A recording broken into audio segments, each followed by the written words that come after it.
Məsləhə məfsədə deyildikdə, bu məqamda İbn Teymiyyə Rahmahullahın gözəl bir sözü yadıma düşür. İbn Teymiyyə Rahmahullah deyir ki, ağıllı kimsə o kimsə deyil ki, o xeyri bilir və şərri bilir. Ağıllı insan o kimsədir ki, iki xeyirdən hansının daha xeyirli olduğunu və iki şərdən hansının daha az şərli olduğunu ayırt edə bilir. Subhanallah.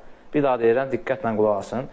Deyir, ağıllı kimsə o kimsə deyil ki, xeyri də bilir, şərri də bilir.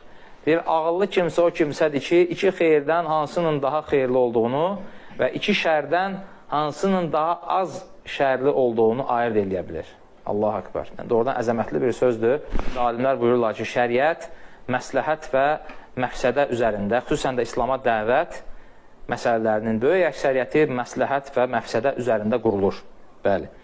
Məsləhə ilə məfsədə haqqında, yəni münkərlərin, pis əməllərin cəmiyyətdə inkar olunması haqqında mühüm qaydalardan biri də odur ki, bir insan kütləvi bir münkər varsa, onu tək başına inkar etməklə ona zərər gəlməyəcəksə, bunu etməsində alimlər problem görmür. Lakin o insan tək başına hansısa kütləvi bir münkəri inkar etməklə özünə zərər gələcəksə, bu zaman alimlər onun məkruh, yəni bəyənilməyən bir əməl etdiyini deyiblər. Lakin fikir verin, üçüncü halda, əgər bir insan bir cəmiyyətdə yayılmış, kütləvi şəkildə yayılmış bir münkəri aşkarda inkar edərsə və onun inkar etməsi nəticəsində bütün müsəlmanlara zərər gələrsə, alimlərin ittifaqı ilə onun bunu etməsi haramdır.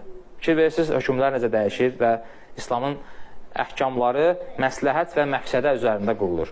Bu qaydaları bilməyən insanlardan dəfələrlə görülüb ki, İslama hikmətlə dəvət edilən yerlərdə dəvətin adına ləkə gətiriblər və İslam dəvətini korlamaqdan başqa bir işə yaramayıb.